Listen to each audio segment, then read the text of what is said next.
charge. Good morning. We're going to go ahead and get started. My name is Sharon DeMario. I'm the Center Director for the Area Health Education Center at UC's College of Medicine, and I was part of the planning committee this morning. So this is one of those that when you get on the airplanes, if you are not going to the session with Dr. Eckler and Dr. Graham, you need to depart the room now. So it is indeed my pleasure to welcome both of our speakers here this morning. Our plan is for a 45-minute presentation. They're going to do kind of an informal back and forth with each other, and then we'll leave 15 minutes for questions at the end. So if you've got something burning, write it down on a note, and then we'll get to you at the end of the program. So my first introduction, and sorry I was asked to do this at the last minute, is Dr. Patrick Eckler. He is a fellow of the American College of Physicians, a clinical associate professor in the Department of Internal Medicine at The Ohio State University College of Medicine. He also is chairman of the Ohio Patient-Centered Primary Care Collaborative, and you heard a little bit about that from Dr. Schank this morning, and the work that's being done here in the Ohio region.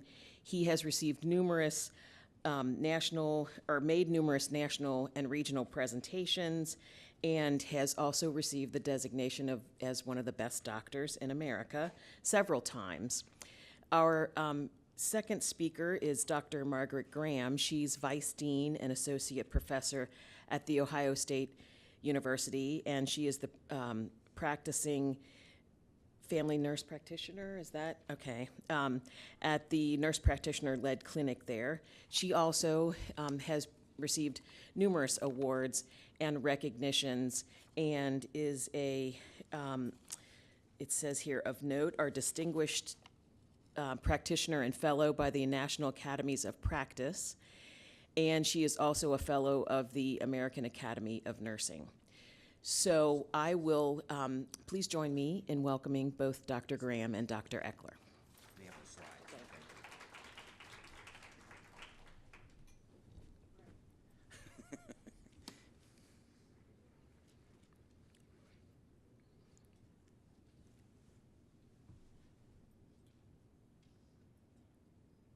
We sent them. Well, while we're finding out where the slides are, I'll go ahead and get started. Appreciate the offer. Susan, that's right about Susan asking you to do something. It's kind of hard to say no. So thank you for that kind invitation to come down. Dr. Graham and I drove down here this morning, and want to kind of preface this. This is a kind of a rubber meeting the road talk. We actually work with learners in clinical settings. I'm going to sort of assess the group here to see what various people's roles are. But I'm a general internist. I've worked with students at various levels, Med 1s and 2s, 3s, 4s, nurse practitioner students in my practice office, nurse practitioner students with medical students at the same time, residents. I was a residency director. Dr. Graham's actually one of the preceptors in one of the sites that we're going to talk about, and has an extensive background in family nurse practice. How many people in here are actually doing direct patient care? I mean, you actually are working with learners in an office. Great, okay. How many people try to talk people into taking students in? Is it the same group of people? Trying to talk you and students into, we use Darke County from Ohio State. It was just Ohio State when I went to med school there now. Now it's the Ohio State, but we send students to Darke County from Columbus. There's 13 different nursing schools that have nurse practitioner students go through there. And my job of doing that was to keep Wright State from finding out that we were using Darke County to send medical students there. So that's how that kind of works. So, and then how many people are kind of just work with curriculum and administratively and so this will you'll see. So our objectives. or is on the next slide. Okay, I don't want that one. I want that one. Okay. We're going to identify techniques that create a nurturing learning environment. Hopefully we'll give you stuff that you can actually use tomorrow or next week. We're going to talk about techniques to be efficient in the office. You cannot deschedule in today's practice environment. You have to see patients. They can leave if you're not on time. We're going to talk about how the hospital is different from the office here in a few minutes. We're going to talk about how important it is to teach students in the office setting, try to go over some barriers to success, and describe techniques on how to overcome them, and then apply interprofessional competencies to this setting. And Dr. Graham will actually focus more on that later in the talk. Again, we live in a world of what's looking for common, treatable, and deadly problems. That's kind of the mentality I use with the learner. You don't want to overlook something common, treatable. I now work part-time at Ohio State in an educational role where they look for fundable, publishable, or reportable problems. So any of you that are here for tips on fundable, publishable, or reportable, you're not going to get it, okay? We're talking about how do you deal in an office setting with learners? How do you give them something that they can apply? And we're kind of dealing with the first bucket of Dr. Auerbach's talk. You know, the first, what can be done in an office. And so hopefully we'll keep it practical. We've worked with students at multiple levels. And the title I've used for this is The Office, It's More Than a Hit TV Show, okay? And we're hoping that by the end of this you'll agree that that's a case. I personally don't like the term clinic. I think it's I was in private practice for 36 years. I think clinic is kind of a pejorative comment, or not comment, but term. And so that's why I like to talk about the office. And this all started about 10 years ago with trying to teach medical students how to learn in an office. In other words, how do you learn in an office setting? Because students were just really, why would I want to go to an office? I mean, that's not been that long ago, you know. There's nothing to learn there. I was told as a medical student from a very esteemed member of the Department of Medicine, you can learn everything you need to know about outpatient medicine in 6 months of practice, okay? I did it for 36 years. I was learning stuff right up till the end. You're still learning stuff on a daily, I mean, what a comment. But the students were just kind of like, well, there's only 100 hospitals in the country like UC, OSU, Case. The other 3,600 are like Jewish, Good Samaritan, Mount Carmel, where I worked in Columbus. So, you know, students just have this, how can I learn anything there? You know, well, that's where all the patients are. That's how, and we're going to talk about that. So, so that kind of then went into how do you then talk about office teaching? You know, how does that compare? And that's kind of the mentality. You know, all of us grew up and were trained kind of in the inpatient setting, I would predict. You know, 15 years from now, we'll have to adjust this because I'll be in a nursing home and be brought in as the patient. But you know, we'll have learners who are now kind of going through what we're trying to create. So kind of keep that mentality. I want you to think about the office as an underappreciated and often maligned site for healthcare professionals' education. You know, as a residency director, I still saw patients 3.5 days a week. I thought that was the minimum that you could actually be in the office and still call yourself somebody's doctor. Oh, you're going to the clinic, you know. Oh, you know, all the action, all the excitement is at the hospital. I tried to explain to him that the ICU is a terrible place and you just walk in there only to visit a patient and then leave quickly, but they didn't get that. I think the office is a better site for certain knowledge, skill, and attitude learning objectives, which we'll get to here shortly, and really useful sites for feedback, okay? The office is incredibly better than the hospital because it's one-on-one. I mean, it's one-on-one, it's immediate. You go see this patient, I'll go see that one. You report to me. There's no hiding on rounds. I see at Mount Carmel, the 8 students with their nursing instructor, you know, kind of flitting around the floor. And it's just real easy for you, like I used to do as a medical student, just hide behind somebody. You know, so they can't, you know, like they can't see you, can't call on you if they don't see you. So, and just remember that you can learn everything that you need to know in 6 months.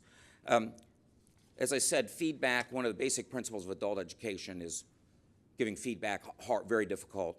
It's a hard thing to do, I think very difficult. It's a lot easier if you explain to people what you expect out of them. I find that to help. But like buying a car, I need 4 doors, I need storage, need good gas mileage. If you can tell a learner, I want to see good notes, I don't want to see any patients mad at you, you know, it's helped more. But the office is certainly much better to do that. So keep that in mind, that feedback is better delivered there. And then another concept that I want you to keep in mind is this evolution of a medical learner. And this, Margaret's got, as we've worked on this project that she's going to describe, it's just incredible to me the parallels between nursing education and medical education. Now, who would have ever thought to talk to each other about any of this, okay? I mean, my God, I'm at Ohio State. I mean, our offices are about 100 yards apart, but we're working on it. But I mean, you know, it's just like, and it's worse on my side. It's worse on the medical side. I mean, it's like, well, my God, what are you doing with these nurses? I go, listen, you know, yeah, trust me on this one. But it's parallel what we've been doing. And, but anyway, in our world, Lou Pongaro, which I wish I'd have written this, then that would be my picture there. Learners go from being a recorder to an interpreter to a manager to an educator. And a recorder is a first or year medical student, first or second year, writes down dutifully on a witnessed H&P, killed first husband in the social history, okay? Then reports that to me and goes, oh my God, she killed her first husband. Yeah, I watched you ask her that. She killed her first husband. I mean, he's a reporter, or she's a reporter, a recorder. She just wrote it down, didn't interpret it at all. Second year to third year, students start to become interpreters. Then you become a manager, and then you become an educator, you know, as a senior resident and a clinician. The nursing world, Margaret has told me, is kind of uses novice, advanced, beginner, competent, proficient, expert. So I just found those, need a picture of whoever first described that there, okay? So, she's going to talk about the program that we're doing where we're pairing nurse practitioner students and Med 4s to work together. But this will come up a little bit later. And I want to talk a little bit about learning climate. Again, now back to the office. You've got a learner. They've been sent to you. The school's talked you into taking them. You're having second thoughts, but here they are. Common, treatable, deadly. Okay, you want to kind of focus on that. But, you know, I think it's helpful to think back what it was like when you were a student. I think one of the things, I do a lot of talks on teaching skills. And if you can remember what it's like to be a student, I think that really helps you focus your thinking. You know, introduce the student, you know, my practice office had a refrigerator for vaccines, a refrigerator for your lunch, a waiting room that you never walk into because there's somebody looking for you out there and the front desk has been lying to them about you being there. You always go out the back door. I mean, just the important stuff about, you know, what rooms you work out of. I've had offices which, well, we're going to have them review the 400-page employee manual before they start working here. I didn't even look at the 400-page employee manual, and I was employed there. So keep it simple. Let them know where things are, where the bathroom is. I think enthusiasm is helpful, even if you're depressed and wish you were doing something else. Try to fake it, hide it. It helps when the teacher's enthusiastic. I could do a whole talk on ridicule and intimidation, just from what it was like, used to be like in med school. And today's learners are amazingly sensitive to what I would just consider normal comments on rounds, okay? I mean, that's just a little aside, but like, they asked me a question and expected the answer. Oh my God. You know, really?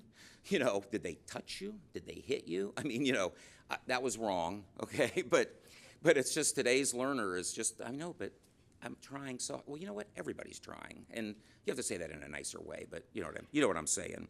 But no ridicule and intimidation. What we're trying to teach is how to think, okay? How do medical people think, okay? How do you take this and this? How do you take these symptoms? How do you take these signs? How do you come up with assessment? How do you come up with a plan? Now, one of the things we talked about in the car on the way down here, nursing education and medical education have had different philosophies about that teaching. much more biopsychosocial, patient-centered. Medical schools are just now coming around to that being a good thing. And as I was telling her, the students used to refer to that as that crap that we learn in doctor-patient relationship. Well, that's the crap that makes people come back to you. Okay, that's the crap that keeps you from getting sued. And so one of the things that we are hoping with this dyad that you're going to hear about is we cross-pollinate these disciplines. On the nursing list, super preceptors are empathetic, warm, respectful, sense of humor, flexible, fair, dependable, and consistent, and that's E.R. Barker from AANP Preceptor Toolkit. So it's kind of this, I mean, we're talking about the same stuff here. And so let me just talk a little bit about some of the things that I think are better taught. We just talked about these teams of learners that you see in the hospital. I was a residency director under the rules of the ACGME. I don't miss that. Actually, I'm in 10 years recovery, June 17th. Okay, I get my 10-year pen for not being a residency director. But anyway, there's a limit on how many learners can be with a teacher in the residency world. Anybody? Are there any ACGME burdened people here that have to deal with that? What do you think the limit is? Who's at 10? It's actually 8. Nursing was at 8 to 10. State board says 10. 10. State board says 10. But I just think that's an amazing parallel. Now, what's in the office? It's one-on-one. Okay, it's one-on-one. It's you and you, the teacher, you, the student. I think medical education evolved the way it is because it's more efficient. It's more efficient to have one teacher working with 8 people. The problem is only 3% of healthcare is delivered in that venue, or 5%. The other 95% is an office setting. But as far as what can be taught there, because this is the place, oh my God, you can learn everything you want to know, need to know in 6 months. Longitudinal nature of disease. There's life before and after the hospital. There's hypertension before a stroke. There's hypertension before congestive heart failure. You know, the hospital is a snapshot of the exacerbation, COPD. I used to call it exasperation of COPD. I thought that conveyed the term better. But you don't see that in the hospital. They're here, they're sick, we got to do something. We have to approach 8 problems at the same time. Prevention and health promotion. This gets back to that first bucket. Okay, we're trying to control blood pressure, we're trying to control asthma. I think it would help if you take your meds. I don't know how to tell you this any nicer, but they just work so much better in you, okay? So, you know, I'm sure you've all had that discussion with, well, my blood pressure's better. I thought, no. Controllable, you've all had this talk. Well, the hospital isn't the place where those talks occur. You know, it's all the horses out of the barn. Asthma, undiagnosed patient. You know, it's hard to find an undiagnosed patient in the hospital, okay? My office was full of them. Okay, the only person, but 2/3 of my practice was women, which is the national statistic for internal medicine. The only person who knew what was wrong with them was their beautician. Okay, the beautician would go, well, I think you have a zinc deficiency. You know, like, what? From your hair. I mean, I was just amazed. Okay, well, good, we'll check that. But they just come in, what brings you in today? My brother. I mean, they don't even have a symptom. Okay, so cost and managed care issues. I don't know if any of you have had personal contact with the healthcare system. My wife has racked up $30,000 in stuff in the last 8 months and is really not that sick. Guess what all she cares about is? How much did we have to pay? 0. Okay, but yeah, it's amazing to find out what a cardiac MRI costs. It's breathtaking until you see the bill. So anyway, these issues are much more evident in the office setting. Patients get a bill, they go check out, they pass out, you get to practice what to do with vasovagal syncope. So family support issues, much more evident. The patient is brought in by the family. Okay, it's not like the hospital where they're all dressed up and put in a jerry chair and, you walk in and go, they look pretty good today. You're like, what? So it's much more evident in the office. You get an appreciation of the patient's environment.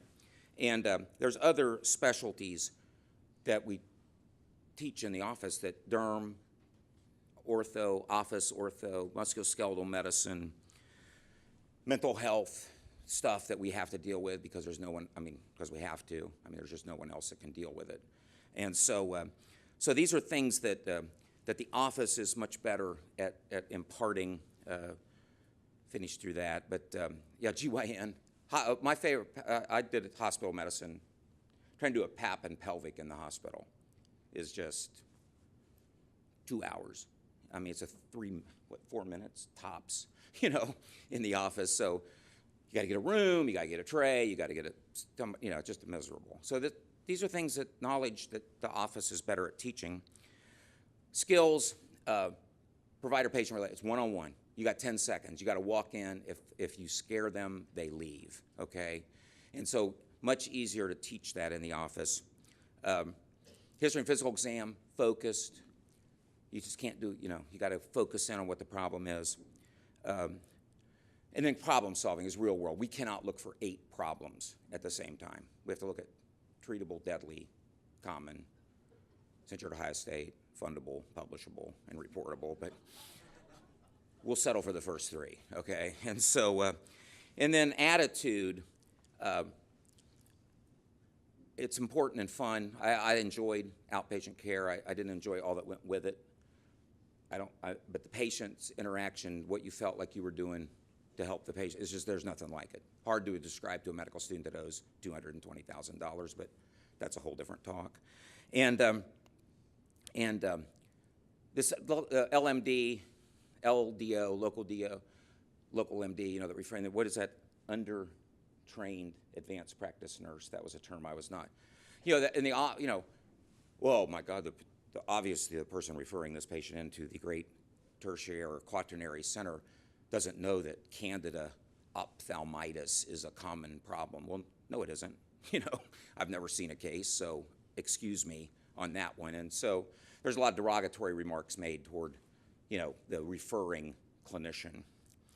But this dealing with uncertainty is the big one. I don't know. I don't know yet. That's what I like. I don't know. They walked in, they're dressed. They're not going to die tonight, we hope. If they drop dead walking out, we turn them around so it looks like they're coming in, okay?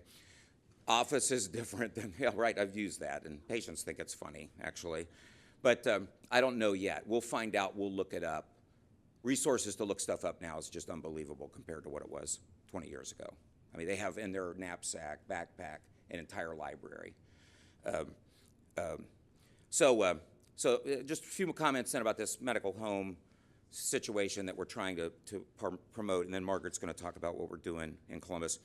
But you've seen this before, what the principles are of a team approach to care. I think that's the thing that I think is the most important about that. This is interesting. It came out of the pediatric world, which I think is not surprising, that pediatrics would be in the 60s, actually. Team care.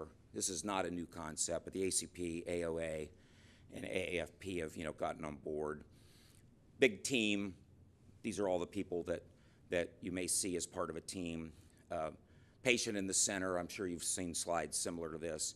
Captain of the team is actually the patient. Patient should be the center of everybody's focus. In Ohio, we have a patient-centered medical home project going on with 50 medical students and 30 nurse practitioner students getting financial support scholarships if they will practice in Ohio for 3 years. But these goals, understand the importance of a personal clinician. Goal 3, team approach, that's the care manager. One of the things I think is very lacking in the way primary care has been done is it's not a team model. Everybody's not working at the top of their license, okay?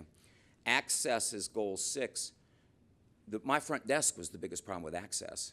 The people answering the phone. Well, why do you expect to get in today? It took us forever to convince them that today is good. Today is good. They just complain about one thing when it's today. They don't remember all the other. It's like they're focused. They're happy you got in. I saved you a trip to the emergency room. I saved you $1,500 when I would see them at 4 o'clock. I said, because of that, I'm only going to charge you $1,000. Okay? And all they would say is, well, I paid my copay. As long as there was no additional copay, I could have charged them $1 million. Okay? But when Dr. Shank talks about saving 25% of admissions, that's $10,000 to $12,000 for each admission that's saved. There are dollar figures that can be attached to this. And I think that's one of the things you don't think about sometime when you're pounding through office patients. This thing about teaching, just to keep in mind, get a commitment from your learner, probe for supporting evidence. Why do you think that is what it is? Teach general rules. This is from an article called The 1 Minute Preceptor. Again, you cannot deschedule. When I see this, I think of this. When I see this, I think of this. Just think out loud. Reinforce what they did right and correct mistakes, and do it in a humane way. And we're now going to talk about how some of this has been incorporated in various sites in Columbus with nurse practitioner students working with fourth-year medical students to create what do you call a dyad to see how to take care of these patients. So, Dr. Graham.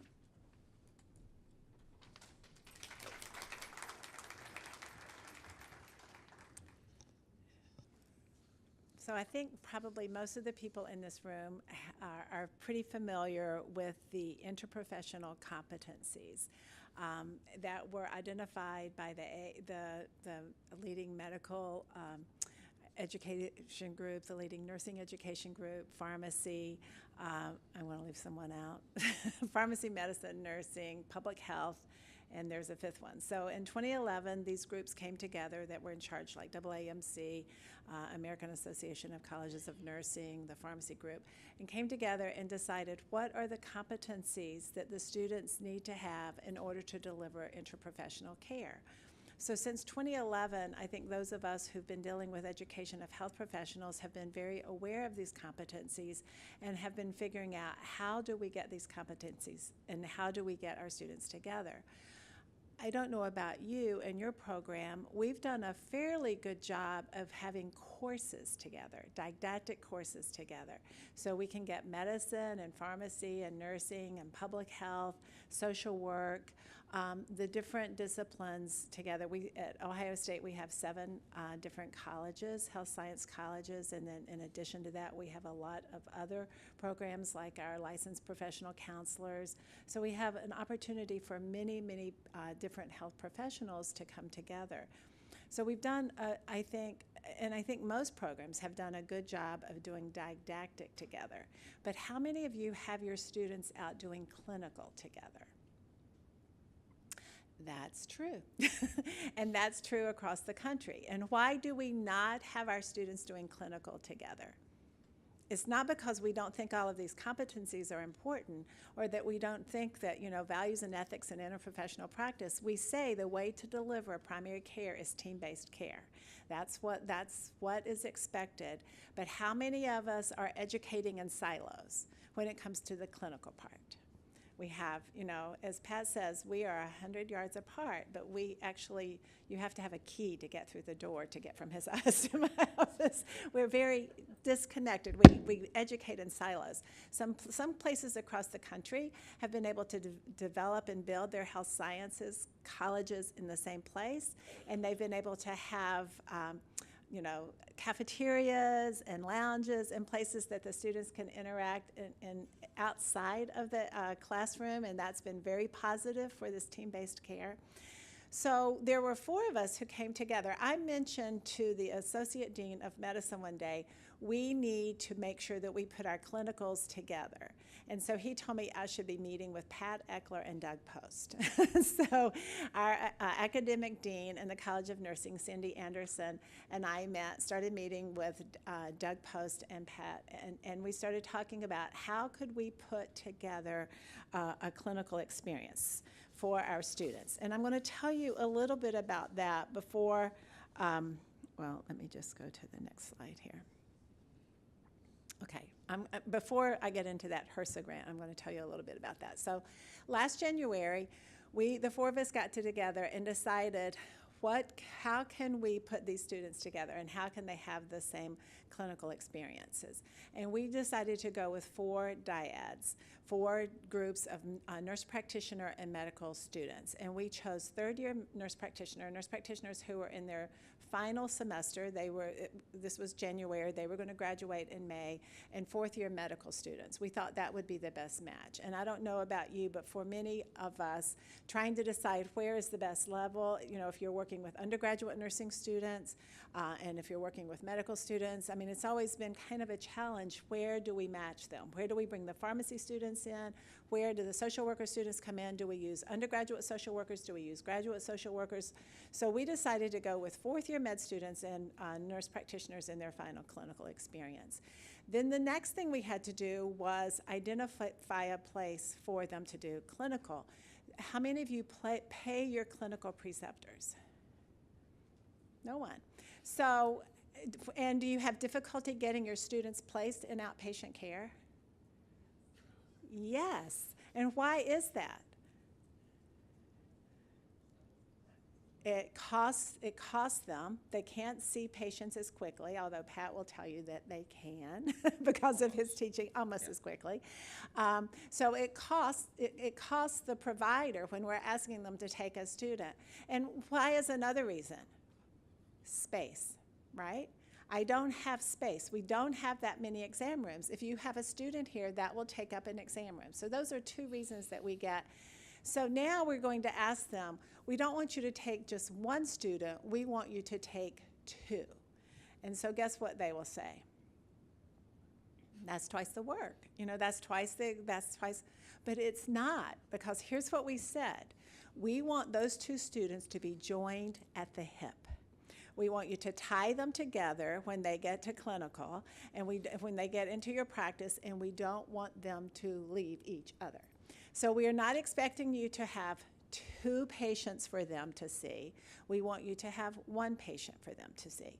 We're not expecting for you to do twice the work. We want you to do the same amount of work.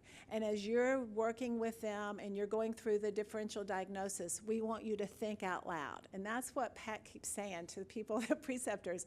The way you teach is that you're thinking out loud, thinking through your differential diagnosis. So we want you to continue teaching the same way that you've taught either that med student or that nurse practitioner student, but we want you to do it at the same time. So I would tell you that our med students were a little better prepared for this than our nurse practitioner students. And that is because their rotations are a little shorter. And when we came up with this in January, we already had our nurse practitioner students out at the 4 spots where we were going to send these med students. And so the nurse practitioners were placed there before we had our a great idea. And so the nurse practitioners were already there. The med students had the opportunity to opt in or opt out. The nurse practitioner students were already there. I felt the nurse practitioner students were flexible enough they could do it, and they were, and they did. But one of their complaints in doing follow-up was, we should have been given a little more direction about this. Our preceptors we wanted to have 2 physician-led practices and 2 nurse practitioner-led practices in order to do this. So we at Ohio State, about 5 years ago, we got a HRSA grant, and I know Sue has a HRSA grant, which is one of the reasons we're here together, and that helps us a lot with this team care. We got a HRSA grant to start a nurse practitioner-led ambulatory care center that was team-based. So it was nurse practitioner-led, and there is a collaborating physician, but that physician has never given any care in this nurse practitioner-led center. And on our team there, we have family, adult, and psych nurse practitioners, so we have behavioral health right there. It's perfect. We have a mental health counselor, social work counselor, pharmacist, dietitian. I'm leaving someone out. We have an RN case manager, case coordinator, and I'll think in a second of the, and so we truly give team-based care. We give care across the age span from birth to death, and we give a lot of chronic disease management. It was set up, as we talked about earlier, the geographic area of really disproportionately high diabetes, hypertension, heart disease. So we use a team care model, and I'll come back maybe another time and talk to you about this great thing that we have going there, but that was one of our nurse practitioner-led clinics. Another nurse practitioner-led clinic was a student health and a college health system. So it's nurse practitioners, the only provider there. We had a physician-led clinic, a physician-led practice, which was home health. But nurse practitioners were delivering, the nurse practitioner and physicians were delivering that care. And that also was an interprofessional because they had pharmacists and social workers on their team. And that's it, right? Yeah. Those are, okay. So, and we had 2 teams at the nurse practitioner-led interprofessional practice clinic. So what are some of the challenges that we had with that? One is schedules. Nurse practitioners and pharmacists, most of our healthcare professionals, other than medicine, are on semesters with the university. Medicine's not, they don't even have the same spring break that the rest of the university does. I don't know why. But so medicine, those clinical may be 8 weeks. The group that I precepted, the med students were there for 8 weeks, but the nurse practitioners were there for 15. Well, you can manage that because you just bring in a second medical student. You know, you have the same nurse practitioner student there for the 15 weeks, but in the 2 8-week blocks, you can bring in a second medical student. And so then how did they go about seeing the patient? Exactly the same way if you're precepting a singleton as opposed to a dyad. They go in and they, you know, I think different people precept differently. Sometimes a student will arrive and the preceptor will hand them a chart and say, go take a history of this patient. Sometimes a preceptor will say, would you like to observe for a half a day and then you can start? That's a little less threatening, but some preceptors say, nah, just let's get them in there. Either way works. I think research has shown either way works in however you're comfortable with. So we had the students take turns being the lead. So if the med student was going to be the lead provider with that patient, they would go in and do the health assessment. They would start with a health history, but then we would say at the end of the history, ask your teammate here, the nurse practitioner in that case, is there anything else you would like to ask? And always there was a few other things the other provider wanted to ask that would help with that. And then whoever the lead person is would do the physical exam. If it was a time they had to have a pap or a pelvic, the other person could be the assistant to them. You know, they were in the room. But then after the exam, if there was something, let's say they heard a heart murmur, we'd say make sure your team member hears that. If it was normal things, we didn't make the patient go through 2 exams. We didn't do that. But if there was something that their co-worker, their team, their peer wanted to, you know, have some validation or verification, would you like to listen to this? Then they would do that. And so then they would go outside the room, they would develop their differential diagnosis, and we tried to, you know, don't just talk about the physical, think about the psychological, think about the emotional, think about the, you know, the biopsychosocial, spiritual, think in that model, and let's think about all the things that we can do for this patient. So that began, and we had, I think I've gotten through that slide. So we then had the university conduct focus groups on our preceptors and on our students. And we decided that a focus group so that with a totally unknown person. The students didn't know them. It wasn't anyone from nursing. It wasn't anyone it was from the Center for Teaching and Learning. They came in to do the focus groups. And so these are some of the things that the students talked about.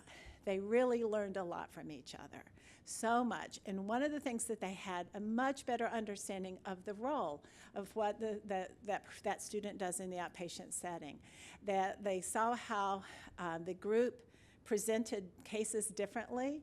They came from a different framework, a slightly different framework, but they had a better appreciation of the framework of the other person. And they learned about colleagues that they will soon be working with, you know, that it really wasn't done in isolation as some of their other clinicals. For our med students, I don't think to that point an outpatient had been precepted by nurse practitioners, right? Our nursing students had been precepted by physicians. So for our nurse practitioner students, that wasn't as different. But for the med students to be precepted by nurse practitioner students, that was a different learning experience for them. Schedules were a challenge, just as I talked about. So the med student rotation is shorter. Nurse practitioner students learned it was a dual assignment as we got into the semester. That was, our brain idea. And the preceptors and the students asked for a little more direction than we gave them. We said, just tie them at the hip and go on. Now, I will tell you that they were all associated with either the College of Nursing or College of Medicine, like the nurse practitioner, the interprofessional team, the nurse practitioner-led clinic, they're all employees of the College of Nursing. So we knew they would be able to roll with this. And the College of Nursing runs the student health. So we started with our home team, but now we're going out to other preceptors. So you're going to do that. Okay. Yeah, this scheduling logistics is, it sounds kind of mundane, but it's amazing. It's just gigantic. The fourth year of medical school is not educational. It's all about getting an internship, okay? Away elective, what they call them away, audition, electives. I'm surprised they charge tuition. I just don't even think they should be paying to go to school. And so to try to get med students, and then your students are cursed with this employment thing. Okay, they're trying to work their clinical time around their job. Now, the good news is that when a med student that's going into neurology is brilliantly placed with a nurse practitioner student who is a neurology floor nurse at Children's, that was completely serendipitous, but we took total credit for it. It's like, oh yeah, we knew that. That's part of this master plan. So it was amazing how that worked. There was all kinds of things. Like this clinic that she's talking about is at OSU East Hospital, which if you're familiar with Columbus, that used to be St. Anthony's Hospital. Well, they have about 3,000 patients, and they do about 25% of their visits are ER follow-ups. Well, I love sending students there that are going into emergency medicine because I think it helps them to see what a crappy job by the ER turns into when you get the patient a week later and you can't figure out, well, all I want to know is what did you think was wrong and what did you do, not a 19-page printout with everything, including their sign of the zodiac. Just would like to know, what did you think was wrong, what did you do? So anyway, they see the other side of that equation. Now, I will tell you, this rotation is really well suited for primary care. People that are going into primary care, they have a team conference at Health and Wellness. 1% of Medicaid patients cost the Medicaid system about, anybody know that number? It's about 25% of expenditures go to the 1%. And the top 5% spends 50%, okay, which that's where this hot spotting mentality has come from. They review 60 patients, 30 1 week and 30 the next. Well, that's about 5% of their volume who are in a conference, and every discipline is there. The only discipline that isn't there is veterinary.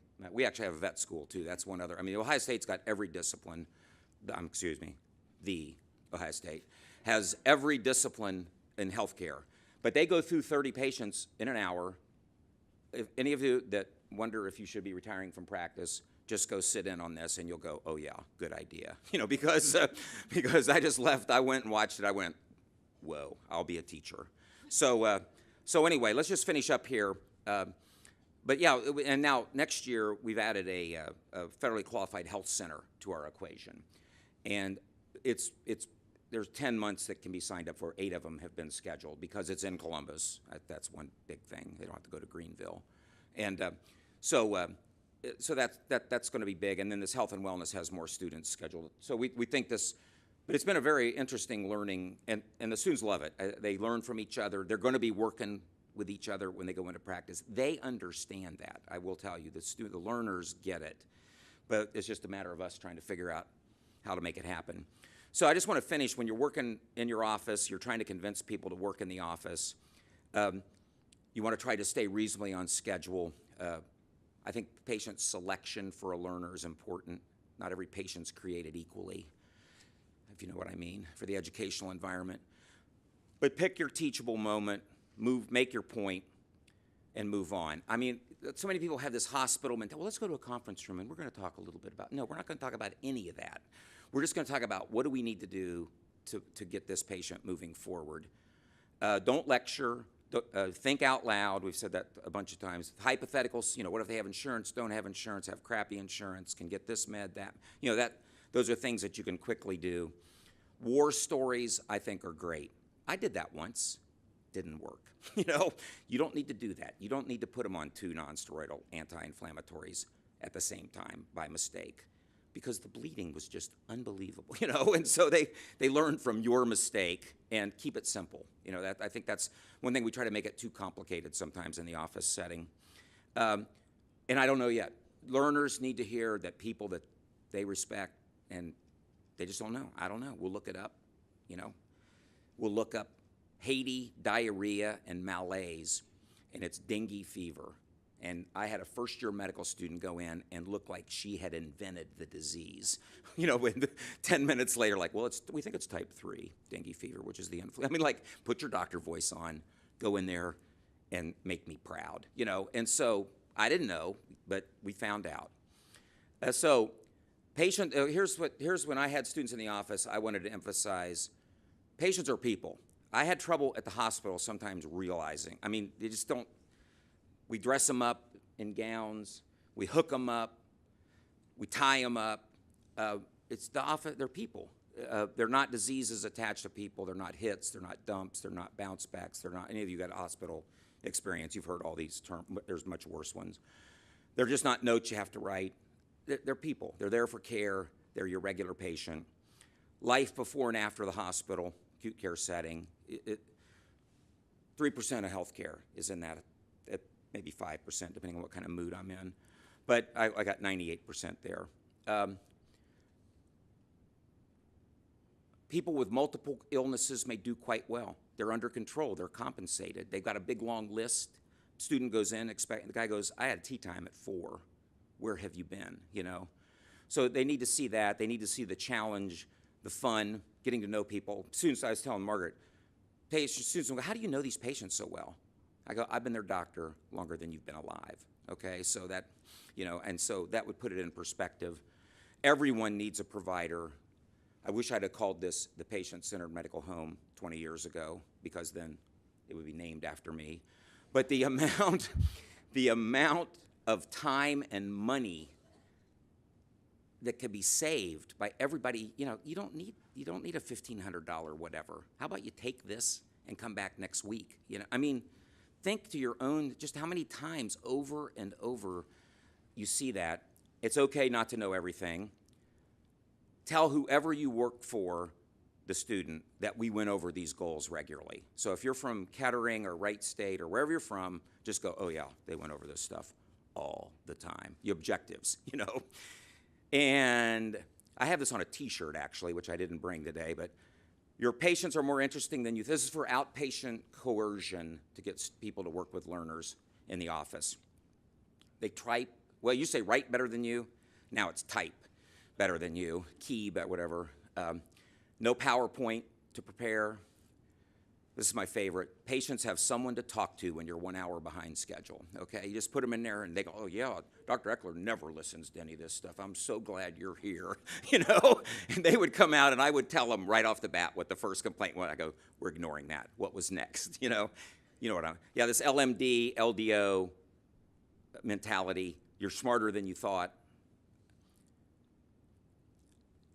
You'll get more plaques to hang on your wall than you know what to do with, okay? I had a typo when I first did this talk that said plagues, okay? And I had to quickly make it plaques, okay? But not plagues. You can say I don't know, still be held in high esteem. Here's the big one for Margaret and I. There's always the possibility of football tickets, okay? I was a faculty member at Wright State. They tried to tell me that I would get season tickets for the Wright State football team, the Raiders. Yeah, well, there isn't one, okay? And if you don't do it, who will? That's our final. I mean, if nurse practitioners and physicians and pharmacists and fill in the blank don't work out a way to do this, it won't get done. So we're hoping that we meet our objectives here, Margaret. Identify techniques that create a nurturing learning environment, techniques to try to be efficient in a positive environment, importance of each individual's role. this point about what the nursing students could teach the medical students was huge. They just saw a different mentality, a different approach to patients, and vice versa. I think the nursing students learned from what the medical students knew. How you define each person's role. Front desk, the MA who checks them in. This is a team approach to care. I like the airliner model. Everybody working at the top. You know, I'm flying to Chicago tonight from Columbus to give a talk. I want the pilot doing that pilot stuff, okay? I want this flight attendant to be doing that flight attendant stuff.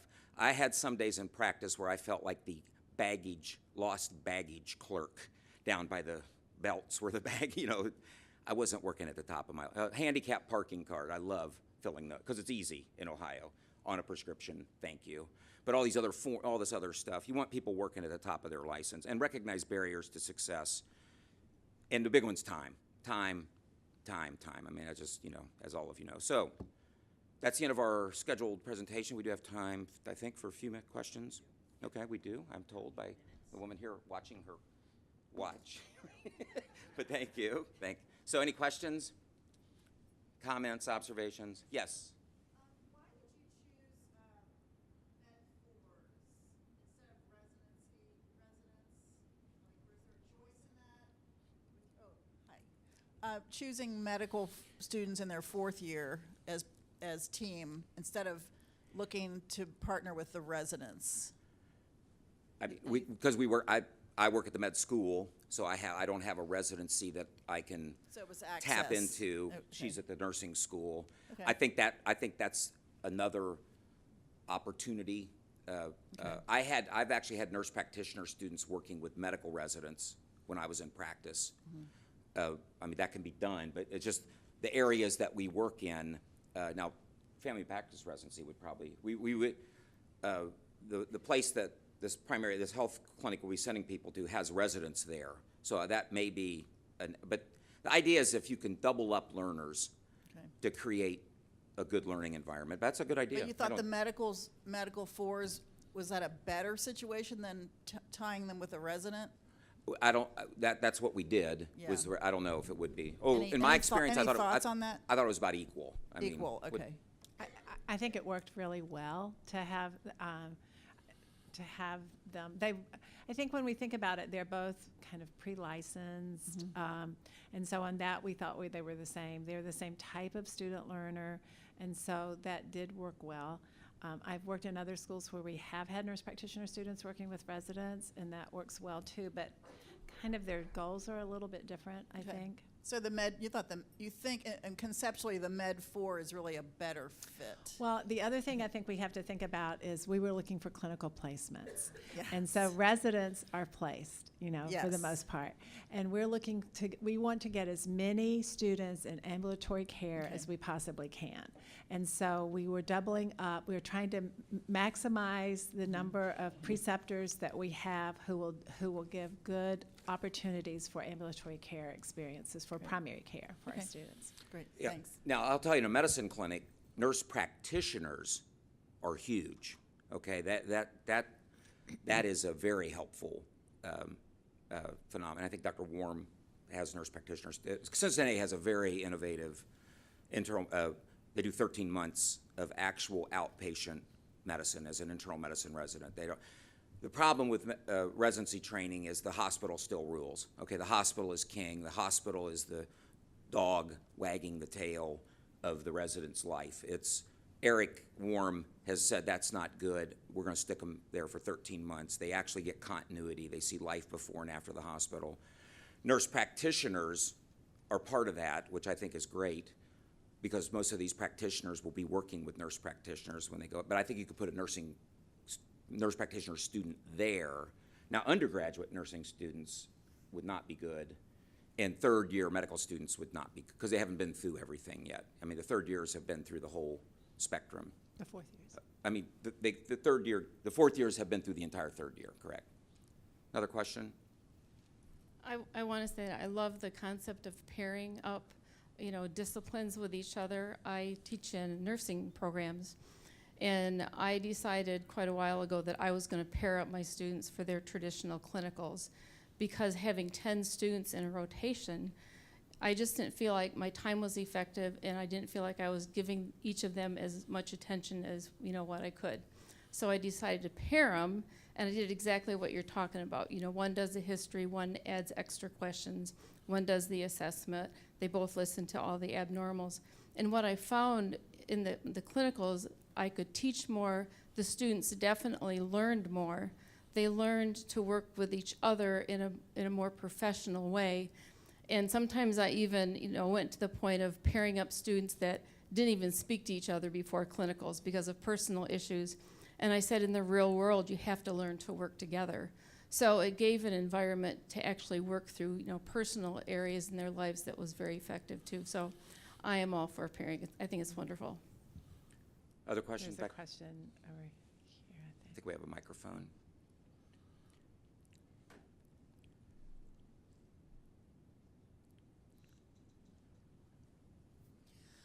I was faculty for the First Ladies Initiative this past year, and we had students that were LPN, RN, MA, and med students. Then they were screening for diabetes and for blood pressure. And the attitude when we first started of superiority as opposed to your working, I don't want to even be bothered with you and working with you. And I talked to the medical students. I brought over the MA, the nursing students, and talked to them and explained that when you are working in your office, you're going to want to know what's going on. You're going to want to know to be able to communicate with the other people and disciplines you're going to be working with. It was absolutely a beautiful transition that occurred. I think that what you are doing, are there anywhere else in Ohio that is doing this discipline interaction that you are?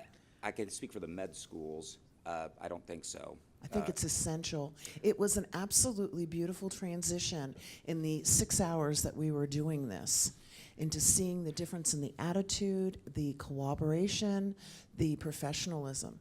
So thank you very much for doing this. I do think that there are schools where they're doing didactic things together. They're learning, they're doing teamwork together, but to actually go into the clinical setting, I'm not aware of that in Ohio. And that, I think, is where we have to have them. We can talk about it and do it in the classroom, but we've got to put it to work in the clinical setting. I think the growth, and we had a question up here, the acceptance is growing. I had a third-year medical student about 5 years ago who couldn't believe that he was sharing time with a nurse practitioner who happened to be the nurse manager at Grant Hospital emergency room, level 1 ER. And I just told him point blank, I said, she can't believe she has to work with you. That's the first thing. But I said the other thing, I'm getting a lot more out of her this Friday afternoon than I am out of you, okay? Because she's 13 years of experience in one of the busiest emergency rooms in Ohio. She's seen everything. And literally could send her in on just about anything. And so there was a little, now the fourth years in our, there's been it's been very cooperative, collegial. and they feel like it's a positive. The details, the logistics have been an issue with scheduling, but I think by and large they would do it again. Yeah, they very positive as far as peer evaluation. Again, the schedule is our greatest challenge, but not any of the dyad, they didn't have complaints about working with the other, or they didn't feel like, I wondered at first if they thought they would get a little less hands-on time, but that was never listed as a concern. Question here? Yeah, I think what you're doing is terrific, and I have a little unique question. So you're both at Ohio State. Have you seen this type of model? Because I've worked at a lot of schools also back east where pay seems to be the only thing they can think of right now. How do I get paid for preceptorships, which I think is a real problem long term. There's just no way to resolve it because you can never compensate high enough to pay for lost time. But have you seen a model similar where you have a medical school and a nursing school that are not from the same school, i.e. a Xavier, which does not have a medical school, partnering with Ohio State? And have you seen any of those types of interactions as well? I'm not aware of it, but I'm not aware of places doing clinical. I am aware of some schools especially in the Boston area that have joined where they don't have a medical school, but they've taken didactic classes together. They've looked at some of the things, the values, the ethics, the teamwork, the leadership. Those have been addressed really well, I think, in different schools with disciplines. But I think when it comes to doing the actual hands-on clinical, I'm not aware. It's probably being done. I'm not aware of it. Yeah. We did I some haven't seen it. literature. And the House Bill 198 in Ohio, there's 5 nursing schools combined or joined with 4 medical schools, although the scholarships go all over the state for medicals. But at the meeting we had of all these, the NeoMed medical people were meeting the Akron and the Kent nursing people at our meeting to talk about how your collaboration is going. Okay, they hadn't met, they hadn't talked. They were, oh, so you're so-and-so, I've been getting emails from you. These are people that are in the collaboration. So I think even when there's schools that are connected, I mean, I think we're doing better because we'll talk to each other and we're 100 yards apart. But any other question over here? Out of time. We probably, that needs to One be our more. last question. One more, okay. It's on? Okay, there we go. Thank you very much for the presentation. At University of Cincinnati College of Medicine, we are working with, it's a facilitated sim, so not clinical. We have third-year med students and nursing students from a variety of our programs at Children's, and we do this facilitated sim, and I have to tell you that, and we use the Ripples tool to do a pre and post measurement, and every month, the med students say, I can't believe how much these nursing students know. And every month the nursing students say, wow, I've never talked or worked with a med student before. So it has been something that has been sustainable in 4 years, and I love this model, and you'll be hearing from us. Okay. Well, I think time's up. Thanks for your attention, and hey, we're doing it again this afternoon if you didn't get enough. So.